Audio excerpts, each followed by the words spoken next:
por supuesto. En análisis computacional, con evidencia de video, tenemos 3 casos.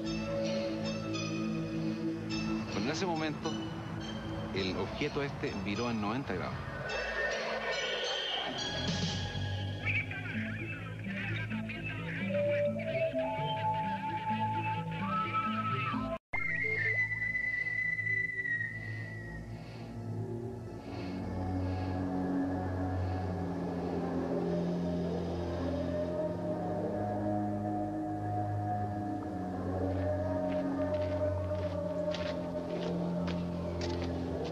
Los astrónomos han detectado un asteroide de apreciables dimensiones cuya órbita cruzaría la órbita de la Tierra hacia el año 2005.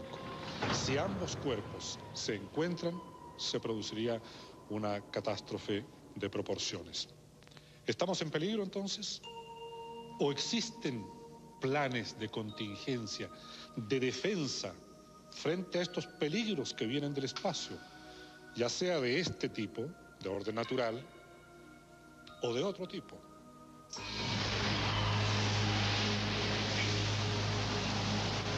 A medida que se acerca el cambio de milenio, ciertos temores ancestrales tienden a resurgir. Sin ir más lejos, el año pasado, 2 películas casi idénticas mostraron lo que podría ocurrir si la Tierra fuese estrellada por uno o más asteroides.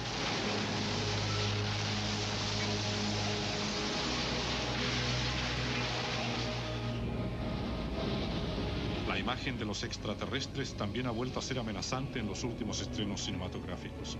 El año 96, la película El Día de la Independencia atrajo a más de 500.000 de espectadores chilenos que agotaron las entradas para ver los daños provocados al mundo por una invasión alienígena. Esta, finalmente, era rechazada por un equipo de sobrevivientes encabezado por el presidente de los Estados Unidos.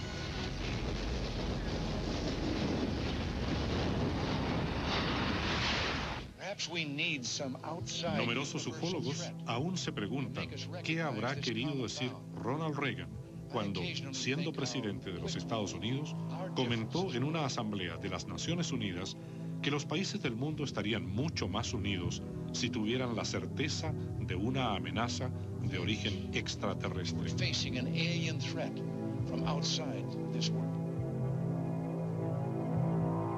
Es un hecho que algunos gobiernos ya han convertido el tema en un debate oficial y público, como en el caso de Francia, Uruguay y Estados Unidos, donde periódicamente se redactan informes al respecto.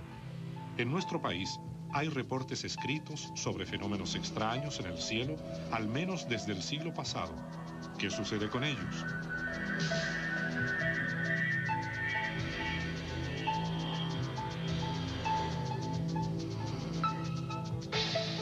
A partir de 1947, cuando se inicia la era moderna de los ovnis con el caso de Kenneth Arnold, las denuncias han ido en aumento. El diario Las Últimas Noticias publica la historia de un militar chileno que un año antes, el año 46, habría visto un objeto volador no identificado sobrevolando el Morro de Arica.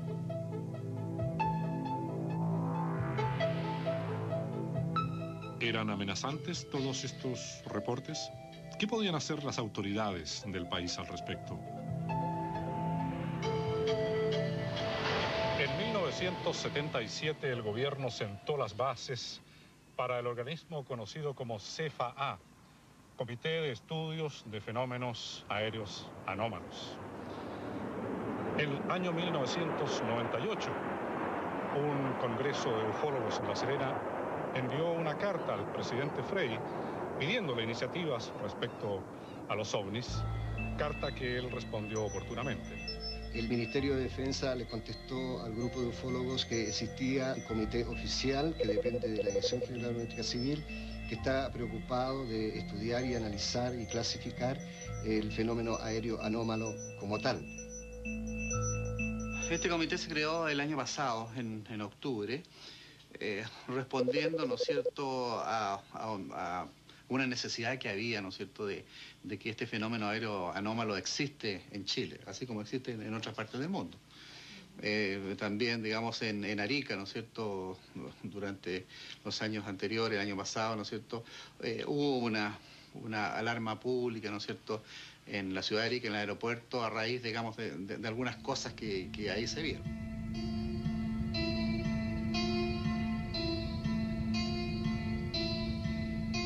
El 4 de abril de 1997 se produjo un hecho inédito.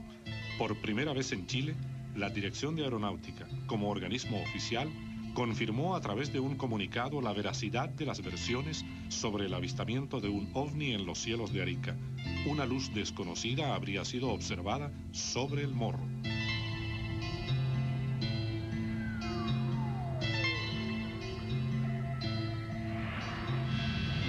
El tráfico aéreo aumenta cada día en nuestro país.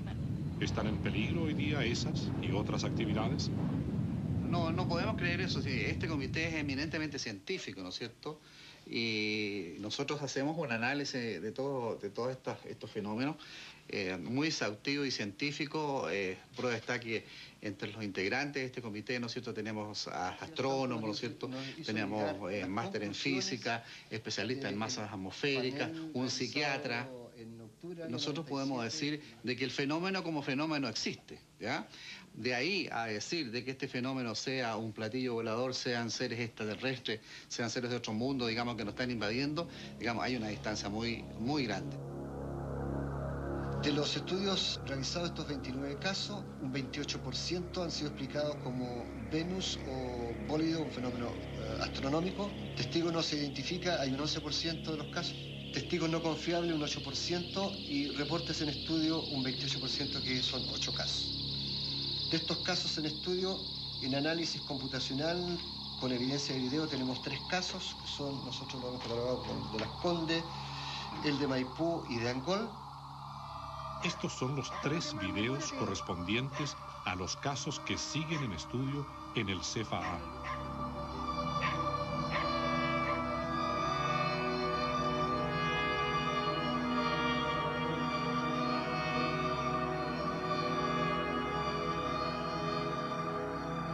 Yo como director de este comité no puedo creer en nada que no sea lo que veo y que corresponde a un análisis, ¿no es cierto?, frío y científico. Es así, digamos, como que más del 98% de los casos que nosotros hemos recibido tenemos una explicación hasta este momento de lo que es. Existe un 2% de casos, ¿no es cierto?, que en este momento estamos analizando y que ha sido un poco más difícil de identificar de qué se trata. A partir de este momento, seguiremos junto a los miembros del CFA el proceso de investigación de 2 de estos enigmáticos casos. Claro, aparentemente esto es una luz. Es una luz que es difusa en este momento. El filtro que se aplica en este caso es hallar un borde para ver si tiene alguna consistencia sólida o no. Entonces, de inmediato uno ya sabe que esto no es sólido. Puede ser un efecto solamente de gases y hacen ver luces. Entonces, esto es un fenómeno lumínico, por así decir. Ahí lo estás viendo tú porque es interesante. Porque este objeto luminoso muestra una serie de cambios de colores bastante espectaculares. Nosotros necesitamos entrevistar al testigo en el lugar donde él realizó la filmación. Saber la hora, saber en qué dirección tomó la filmación, para poder descartar en primer lugar si esto se trata de un fenómeno astronómico, si se trata de una estrella, de un planeta. Sin embargo, en el otro que nos está interesando a nosotros, que nos tiene preocupado de analizar, se ve una cosa absolutamente diferente. Los investigadores del CFA, acompañados por un equipo de nuestro programa, se dirigen hacia la comuna de Providencia con el fin de entrevistar a un testigo de un avistamiento ovni. Según las normas del CFA, si el entrevistado lo pide, su anonimato se conserva. En caso contrario, firma una autorización que permite que la prensa pueda tener acceso futuro a él. Bueno, como sabes, somos de la Dirección de Aeronáutica, del Comité de Estudio de Fenómenos Aéreos Anómalos. Nos hemos enterado de un avistamiento que se produjo hace unos días y que nos han informado que fue visto desde acá. Tuve la suerte de ver el domingo 4 de octubre, nos estamos refiriendo, alrededor de las 8 de la noche, de ver un objeto con bastante nitidez. Me dijo, Pablo, me avisa rápidamente de que hay un objeto raro en dirección nororiente. Así que rápidamente nos asomamos y efectivamente, en dirección nororiente, unos 35 o 40 grados de elevación, vimos un objeto oscuro. Yo siempre lo he asimilado, digamos, a ver un lápiz de grafito por la parte posterior. Era circular, oscuro, diría que sólido, sin reflejo, bien opaco, y que su velocidad aparente era lenta, lo que digamos nosotros. Estaba en la misma dirección de observación, así que es difícil estimarle su desplazamiento. Sí se movía porque se perdía a veces entre la bruma existente en ese lugar. El otro avistamiento fue registrado en video por un joven testigo a quien los profesionales del CFA visitaron también en su domicilio. Bueno, aquí yo tomé la imagen, era una bola como de fuego, no sé, y empezó a destellar. Y nos pusimos a grabar y... ¿Cuánto tiempo duró aproximadamente la grabación? Como 3 minutos más o menos. 3 minutos, sí. ¿Qué colores tenía la bola de fuego? Blanca, naranja. Ahora, ¿cómo se desplazó esta bola de fuego? Bajó, subió, de lado, osciló también un poco. ¿Cómo se comportó después? ¿Cómo se fue perdiendo? Se movió, destellaba. Mientras yo grababa, mi mamá me dijo que se dividió. Que iba bajando y se dividió, que después quedaron dos. Quedaron dos y después empezó a caer y... Ahora, ¿esto se perdió detrás del Cerro San Cristóbal o frente al...? No, detrás del cerro desapareció.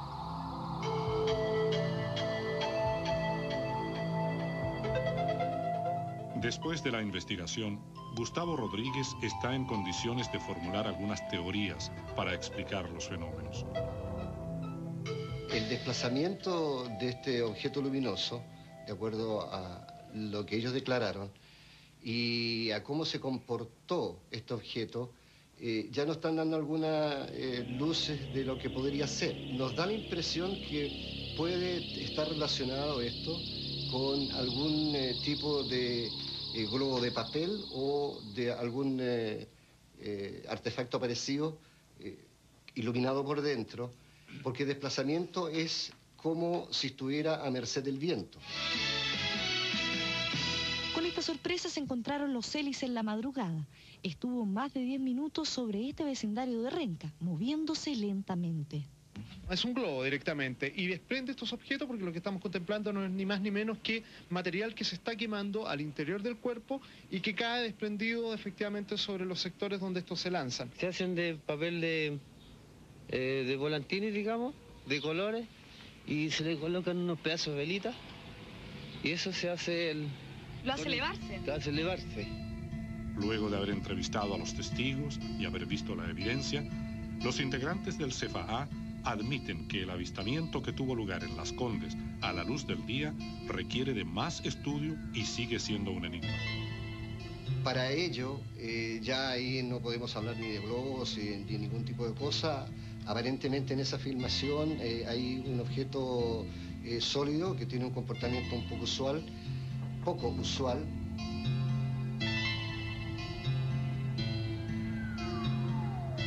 Este video, conocido entre los ufólogos como el de los paracaidistas, ha sido uno de los más difíciles de descartar para el CFA.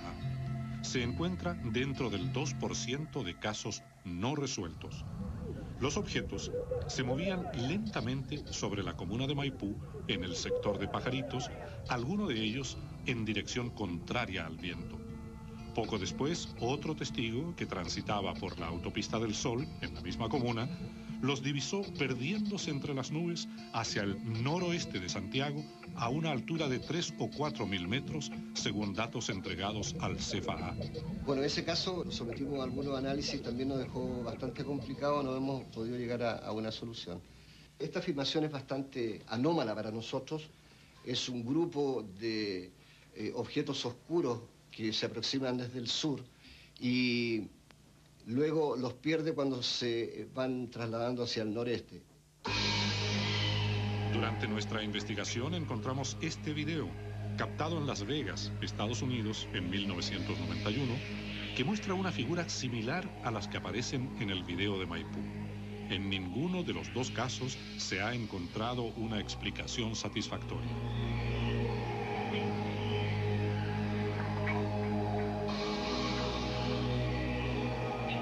Además de aquellos casos que la CFAA considera todavía abiertos, hay otros más antiguos, sin resolver, como el del piloto de guerra de la FACH, Danilo Catalán, que en 2 oportunidades persiguió objetos voladores que no pudo identificar en un avión de guerra F-5. O el caso del controlador aéreo, Patricio Borlone, que detectó en el radar un objeto que se desplazaba en el espacio a 9.000 kilómetros por hora.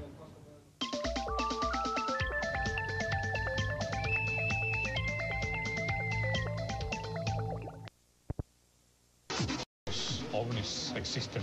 Cabe preguntarse cuántas veces no habrán penetrado en nuestro espacio aéreo o en el de muchas otras naciones. Y en ese caso, ¿cómo no iban a ser detectados por los encargados de la seguridad del espacio aéreo o de la navegación, como los pilotos o los controladores de vuelo?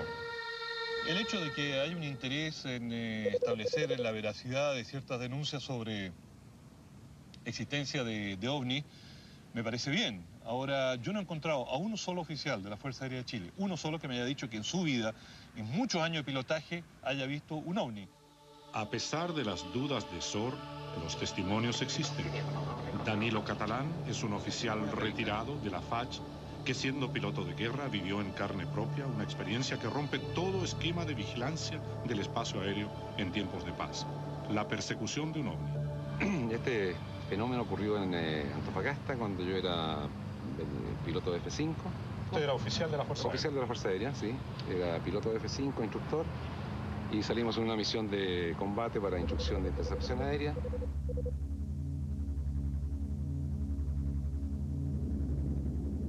Y como todos los días, cualquier avión que se desviaba de la ruta a la ruta militar, éramos avisados para que nosotros procediéramos a la intercepción.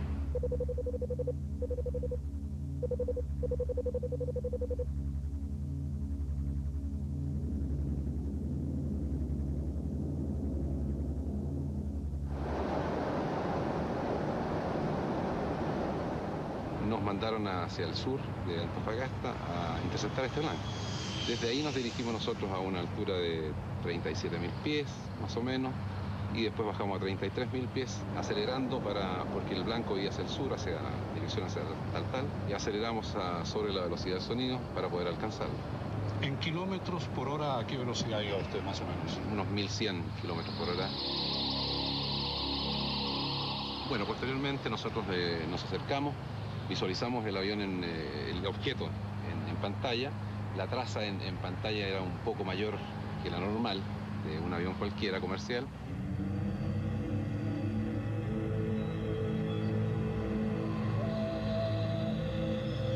Divisamos una mancha al costado derecho nuestro, hacia el oeste, que fue para nosotros, pensamos, un avión comercial bastante grande. ¿Una mancha oscura? Una mancha oscura, nebulosa. Pensamos en principio que era un avión 707 de la época. Nos acercamos nosotros ya a unas 10-12 millas, que ya es donde se puede visualizar. Ahí ya no pudimos visualizarlo, o sea, no pudimos identificar qué realmente era. Y al llegar a esa posición dijimos, bueno, acerquémonos por un costado para tener una mejor visión, porque por atrás todo más o menos se ve más o menos igual. Esta es una forma triangular, negra, nebulosa, repito, y nos colocamos ya a una distancia de 5 millas al costado. Y ahí no había ninguna duda que nosotros teníamos que visualizar el objeto, o lo que sea.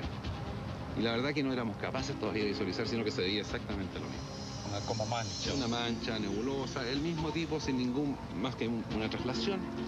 Y posteriormente a eso ya empezamos, por supuesto, ya a acelerarnos un poquitito el corazón, ¿no es cierto? Las comunicaciones ya se hicieron un poco más difusas, porque el temor a lo desconocido, por supuesto. Bueno, nos acercamos a esa distancia, y a esa distancia ya uno tiene que identificarlo, o sea, es lógico. Bueno, en ese momento, el objeto viró en 90 grados. Acelerando el cálculo que hicieron desde tierra, más o menos a 4 o 5 veces la velocidad del sonido.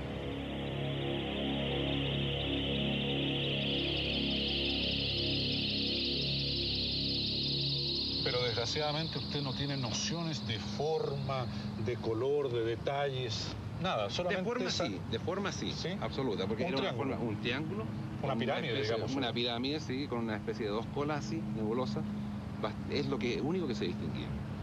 Ese fue el fenómeno completo. ¿Usted iba solo? No, iba con un alumno.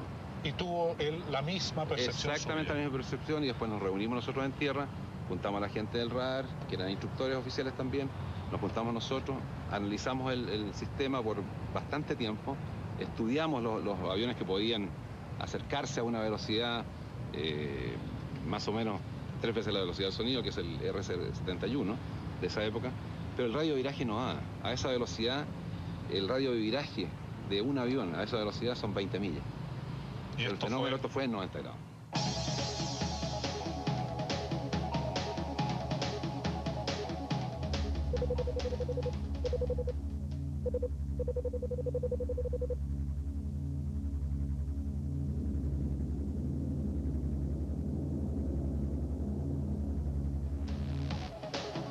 En 1989, la Fuerza Aérea se vio otra vez enfrentada a la aparición de un supuesto objeto volador no identificado en nuestro espacio aéreo.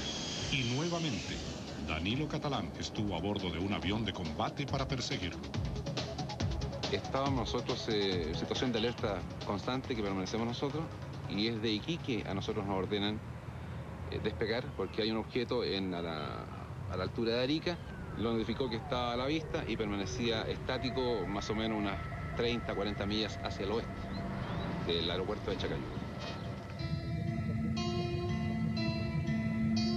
Nos guió el radar desde Iquique, no teníamos la visión todavía, pero ya a las, yo diría, unas 20 millas, o sea, ya visualmente estaba. Lo vimos, pero muy, muy, muy lejos. Una cosa brillante, muy grande, yo siempre la asimilo con un globo estos. Antiguamente, cuando íbamos a las discotecas, ¿no es cierto?, estos globos llenos de espejos, Sí. ¿cierto? Y con un manto así como medusa, abajo, transparente.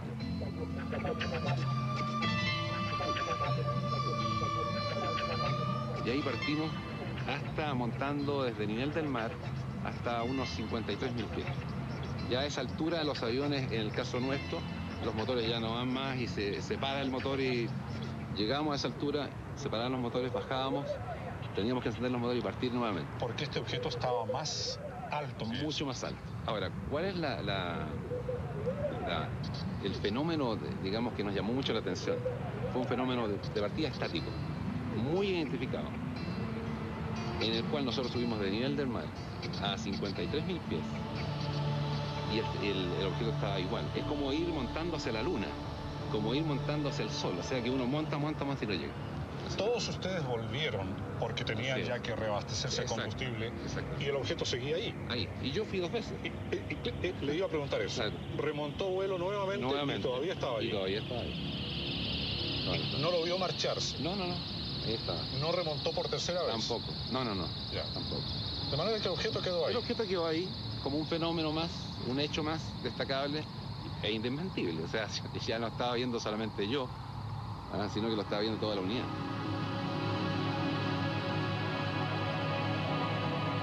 Bueno, después del fenómeno que se inició, diría yo, con el avistamiento mío en la época del 70, después viene una serie de fenómenos. Si usted recuerda, por ejemplo, los fenómenos de Calama. Hoy día puedo nombrar 50 pilotos, por decir algo, que han tenido el mismo fenómeno, de diferente tipo. Diferentes triangulares, nocturnos, diurnos, pero el fenómeno ha existido. Igualmente inexplicable. Absolutamente. El caso de Danilo Catalán corresponde a una fuente privilegiada, un piloto de combate. En jerga militar, estos profesionales tienen un nivel A1, lo que quiere decir máxima credibilidad. Para saber el destino de estos informes, visitamos al general en retiro Ramón Vega, ex comandante en jefe de la Fuerza Aérea y actual senador designado. El coronel Catalán tiene un avistamiento bastante especial, bastante extraño, que no tiene una explicación muy práctica. Pero no tenemos una prueba, solamente tenemos su visión. Estamos totalmente de acuerdo en eso y no le estoy solicitando un aval para un fenómeno en especial, pero estaremos de acuerdo en que ese fenómeno fue avistado por varios pilotos que eran hombres entrenados justamente para distinguir formaciones de nubes, etcétera. Por algo eran pilotos de guerra de Chile.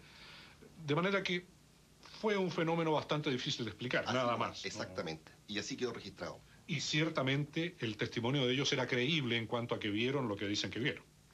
Claro, y lo que dicen que vieron y lo analizan muy bien y lo definen muy bien, porque son profesionales. Y así queda.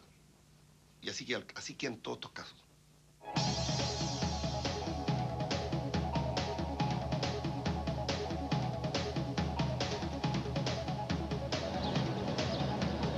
Lima Mike, confirme condiciones de vuelo. Adeco 023, intercepte procedimiento entrada Bayos 1, mantenga nivel 100 inicial. No solo los pilotos, sino también aquellos que trabajan en control aéreo han tenido experiencias que no pueden explicar. Patricio Borlone forma parte de la primera generación que a fines de los años 50 egresó de la Escuela Técnica Aeronáutica. Actualmente dedica 3 o 4 horas diarias a escribir cuentos sobre temas aeronáuticos. Y muchos de ellos están basados en experiencias reales vividas durante una carrera profesional de 40 años como controlador aeronáutico. Me encontraba en el aeropuerto de Chacayuta, Arica, en la torre de control.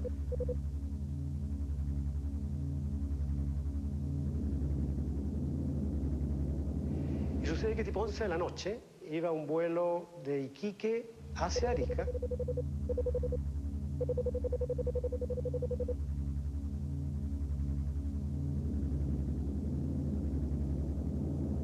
Un avión de C-6B de LAN Chile, el vuelo era el vuelo 901. Llamemos de Iquique hasta Arica.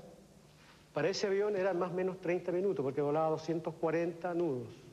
Este avión me llama unos 10 o 12 minutos antes de aterrizar sobre la capa nubosa y me pregunta si hay algún tránsito en el área, algún tráfico, otro avión. Al cual yo contesto que negativo, que espere un momento, pregunto a la base de Antofagasta, a Iquique, si había algún tráfico, algún avión militar en algún vuelo especial. Me dijeron que no.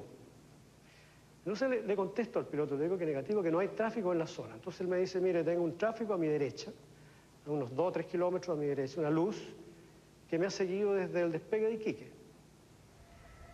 Qué curioso. Yo no tenía opción de verlo, pero sí todos los pasajeros, afirmados en las ventanillas. La tripulación completa del avión lo observó durante todo ese tiempo. Cuando me pidió el descenso de 7.500 pies hacia abajo, acercándose a Arica, y rompió la capa de nubes, los estratos cúmulos que habían. O sea, romper la capa significa que él vio las luces de la ciudad y tuvo referencia visual. Yo le pido, me dice, ahora estoy con tacto, o sea, estoy visual. Yo le pido que encienda sus focos de aterrizaje, que están en las salas. Y con los lentes larga vista, logro ver esas 2 pequeñas luces. Le digo, apáguelas y enciéndelas. Entonces lo identifico que es él y corro mis lentes para ver la luz que él tanto señalaba y había hecho tanto hincapié. Y yo alcanzo a ver una luz amarilla, entre amarilla y rojiza, un tono que no podría describir, que estaba a la derecha de él, bajo las nubes. Avanzó, yo lo voy a haber visto unos 3 o 4 segundos, y lo adelantó en forma muy rápida, hizo un giro y se perdió hacia arriba. O sea, hacia arriba hablo yo, metiéndose en la nubosidad.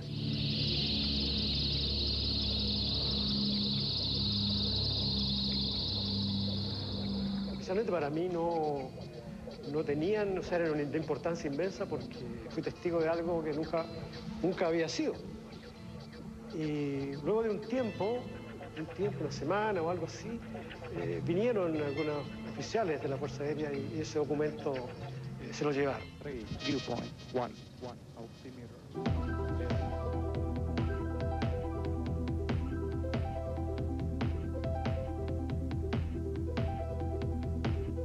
El año 78 en esa época fue una época un poco crucial para el país. Teníamos ciertos conflictos con los vecinos y existía una especial vigilancia, sobre todo en el sistema de radar que teníamos.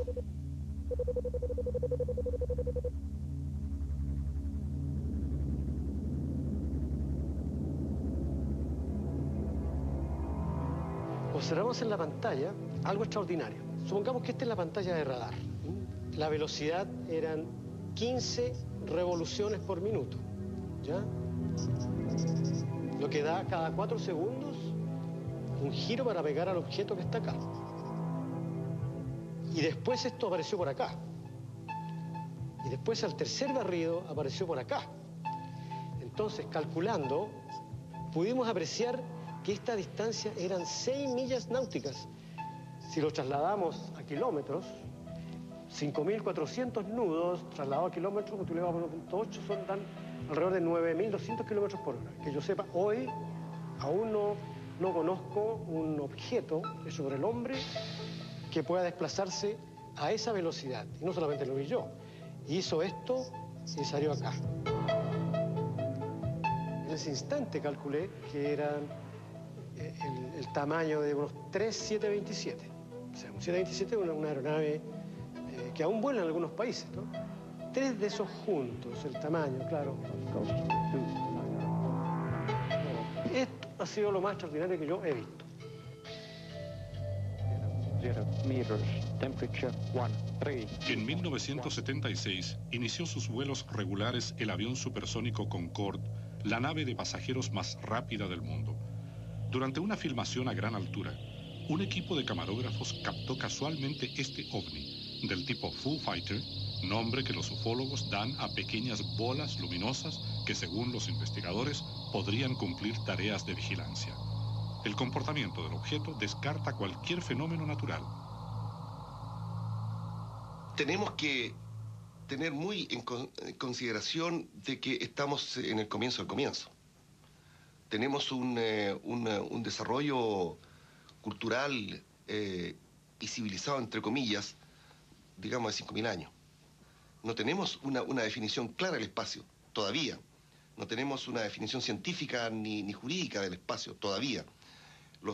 Estamos usando la atmósfera, pero no sabemos el espacio y nuestra relación con el resto de los planetas de nuestro sistema solar y de nuestro sistema solar con respecto a nuestra galaxia y las galaxias del universo. Entonces, creo que es muy prematuro para darnos una respuesta concreta sobre muchos fenómenos que están ocurriendo hoy día. Durante su gestión como comandante en jefe de la FACH, el general Ramón Vega propuso iniciativas como la creación de una Agencia Nacional del Espacio y una Universidad de Ciencias del Espacio para dar más profundidad a los estudios en este campo. También sentó las bases para el surgimiento del CFA. Pero para usted, así sea por una simple ecuación matemática, ¿le parece razonable que exista vida inteligente, probable más aún, en otro punto del universo? Del Big Bang hasta hoy día han pasado 15.000 millones de años. Y se ha generado una mente compleja capaz de entenderse a sí misma. Y esto es un radial dentro de una esfera. Un radial dentro de una esfera a una distancia determinada de su núcleo. Y hay n radiales. Y n distancias del núcleo, hasta el borde de la expansión del universo. ¿Por qué nosotros tendríamos que decir que no a otro radial que haya generado la misma conciencia que nosotros tenemos en este momento del universo? Puede ser que seamos los primeros, puede ser que seamos los últimos.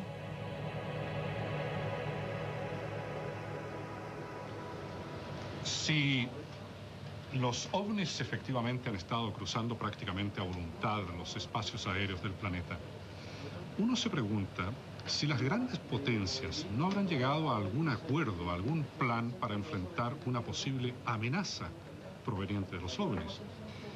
Coleman Folkevinsky, un exfuncionario de las Naciones Unidas, ha pasado años estudiando, incluso hurgando en los archivos secretos de agencias como la CIA, y está convencido de que sí, que tienen un plan de contingencia.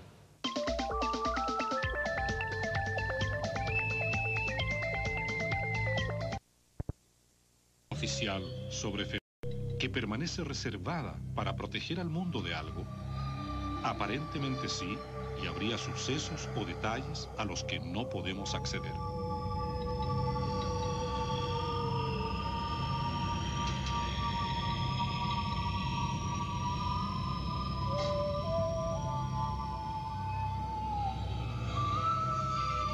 Si los ovnis surcan los cielos de todo el mundo, sin respetar fronteras ni espacios reservados a líneas aéreas comerciales o a naves de guerra, ¿cómo enfrentan estos incidentes las grandes potencias? ¿Tienen planes de contingencia?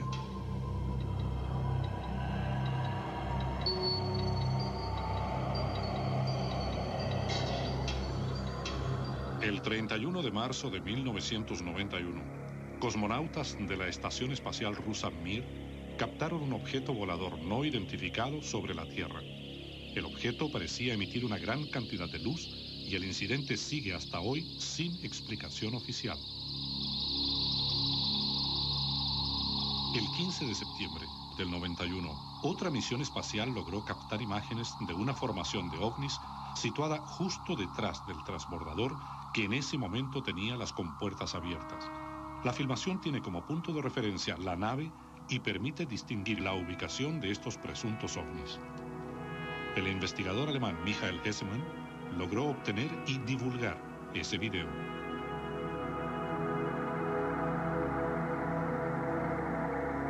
Ante fenómenos como estos, se descarta la posibilidad de que sean satélites.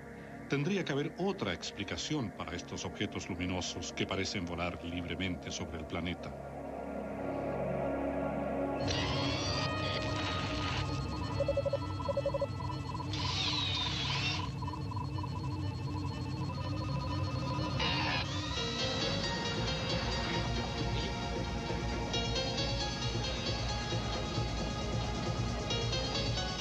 Las Fuerzas Armadas de los Estados Unidos fueron las primeras del mundo en investigar los ovnis. Para saber cómo lo han enfrentado y ampliar nuestra investigación, fuimos a conversar con Joe Stefula, ex policía militar, y que cree que si los ovnis fuesen armas secretas de algún país, su procedencia ya habría sido descubierta. En mayo de 1984, un DSP norteamericano, un sistema de detección satelital temprana, detectó un evento que duró aproximadamente 9 minutos. Lo que haya sido, transmitió energía por un periodo de 8 minutos y medio a 9 minutos. Y el gobierno estaba muy preocupado, porque estos satélites son usados para dar aviso temprano ante un ataque de misiles rusos. Y hasta hoy todavía no han detectado lo que fue. La cosa detectada vino desde el espacio profundo, pasó frente al satélite y volvió al espacio profundo. Eso elimina las posibilidades que fuera un meteoro o algo parecido. Lo descrito no correspondía a nada conocido. Un objeto que provenía del espacio emite luz por 9 minutos y luego retorna al espacio. Las Fuerzas Armadas de los Estados Unidos investigaron el tema OVNI por muchos años entre 1952 y 1969. El nombre que dieron a sus investigaciones fue el Libro Azul, y los resultados de esta fueron publicados en el llamado Informe Condon de 1969, en que desacreditan el tema dando la razón a los escépticos. Sin embargo, el astrónomo J. Allen Hynek, contratado para dirigir el proyecto, pasó de un inicial escepticismo a creer que algo real había tras el fenómeno OVNI. El doctor Hynek, que siguió investigando y divulgando casos por su cuenta, hoy es considerado como padre de la ufología contemporánea.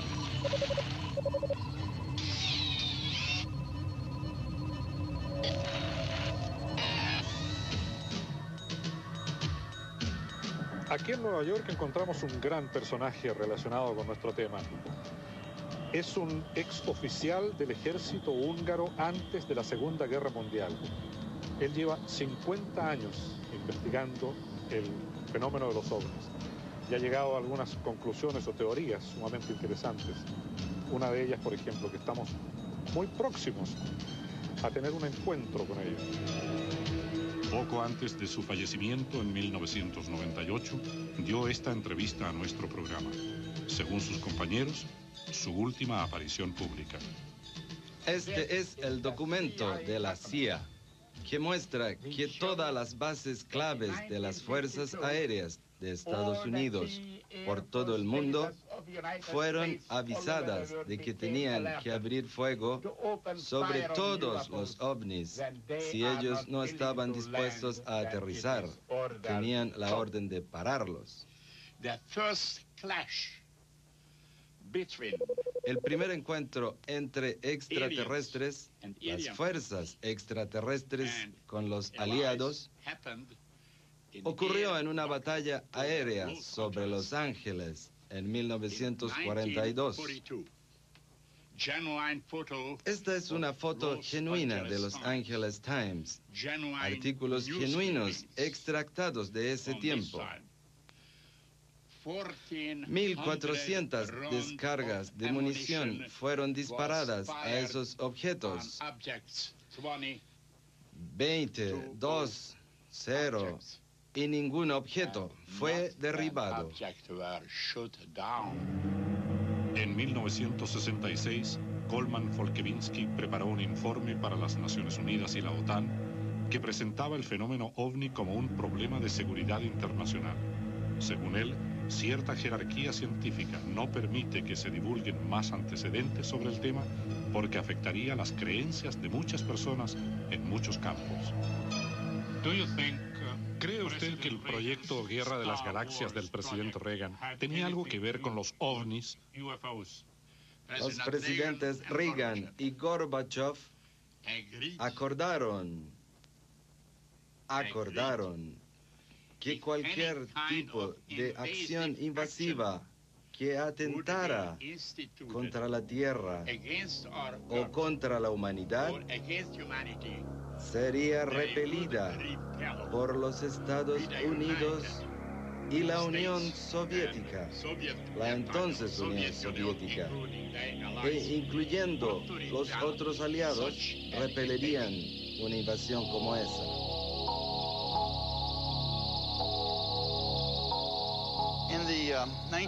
En los 50 y en los 60, Estados Unidos tenía planes de contingencia para usar armas nucleares. Armas nucleares. Armas nucleares contra los ovnis. En algún momento hubo un plan para usar armas nucleares contra los ovnis. ¿En el espacio exterior? Sí, las ocuparían en el espacio y tendrían misiles montados con pequeñas cabezas nucleares para lanzar desde los aviones.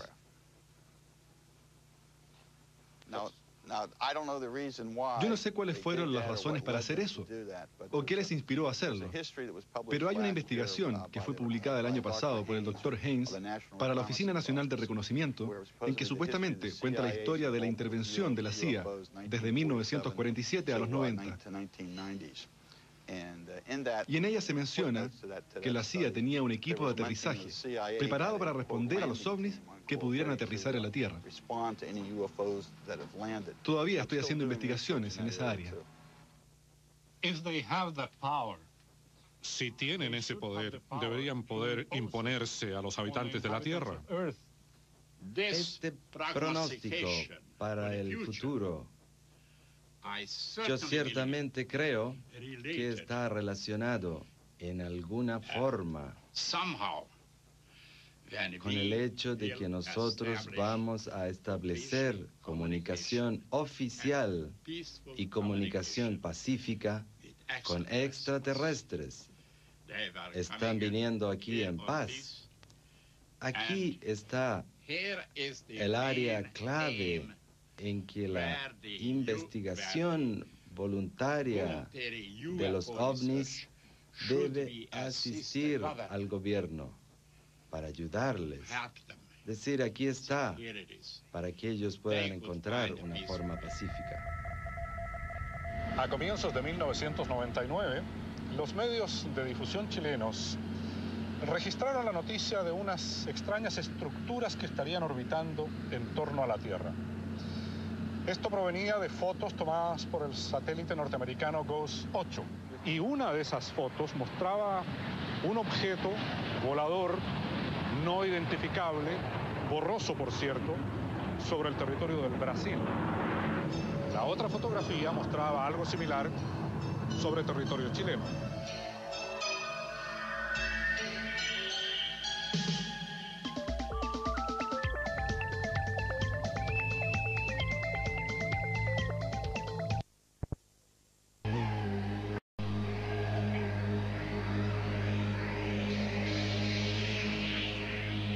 En Chile, a partir de la creación del CFA, se ha desarrollado una fluida relación entre los militares y los ufólogos. El trabajo sobre ovnis y seguridad nacional, escrito por el subteniente Rodrigo Bravo, ganó un concurso interno organizado por el Ejército, y durante su investigación, el subteniente Bravo pudo consultar los archivos de la Agrupación de Investigaciones Ufológicas de Chile, AION. El proyecto Blue Book de la Fuerza Aérea de los Estados Unidos duró... Otra muestra de esta mayor apertura fue la invitación hecha al ufólogo Rodrigo Fuenzalida por el Regimiento de Telecomunicaciones número 2 para que dictara una conferencia sobre el fenómeno OVNI. El dirigente de AION aceptó y el 5 de agosto del 98 ofreció su conferencia. Nosotros, como trabajamos en el ámbito de las telecomunicaciones, estamos constantemente a veces interceptando cosas que tampoco nos explicamos nosotros lo que son. 3, 6, 0, 0. Por el hecho de la vida militar, que uno está normalmente en campaña, y estar en campaña para nosotros significa estar en terreno, ya sea cerca de la frontera, en lugares aislados, en quebradas, en el desierto, en la Antártica, y uno tiene mucho tiempo para observar el cielo. Y a veces ve fenómenos extraños que realmente uno no puede explicarse. Tenemos una foto en que sobre un desfile de una unidad de la Fuerza Aérea de Chile hay un objeto no identificado. Esta fotografía fue captada el 15 de mayo del 98 sobre la base de artillería antiaérea de Colina durante una ceremonia de graduación de los conscriptos. El analista de AION, Luis Sánchez Perry, revisó el negativo en el computador para descartar falsificaciones.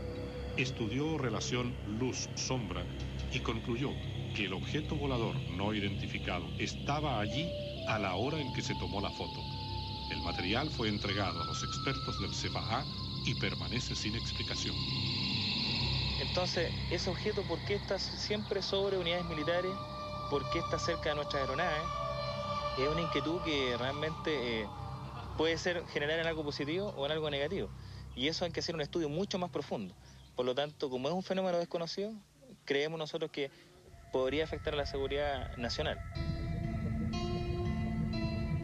El 17 de julio de 1992, el satélite norteamericano GOES 8 captó una estructura desconocida orbitando sobre territorio chileno a la altura de Antofagasta. Su velocidad estimada era de 11.000 kilómetros por hora. Cálculos informales decían que tenía unos 450 metros de diámetro.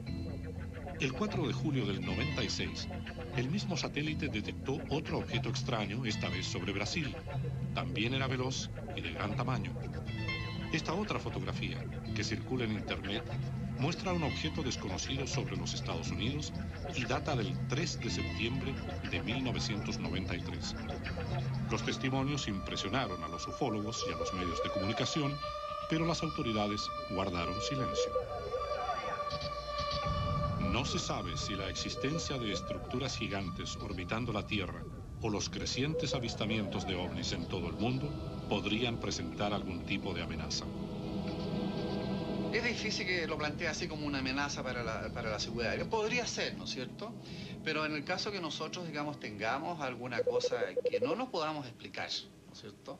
Que no nos podamos explicar, nosotros lo vamos a decir en el sentido de en el momento que así se requiera, decir, bueno, con los métodos y la ciencia y la tecnología que nosotros tenemos disponible en este momento, ¿no es cierto?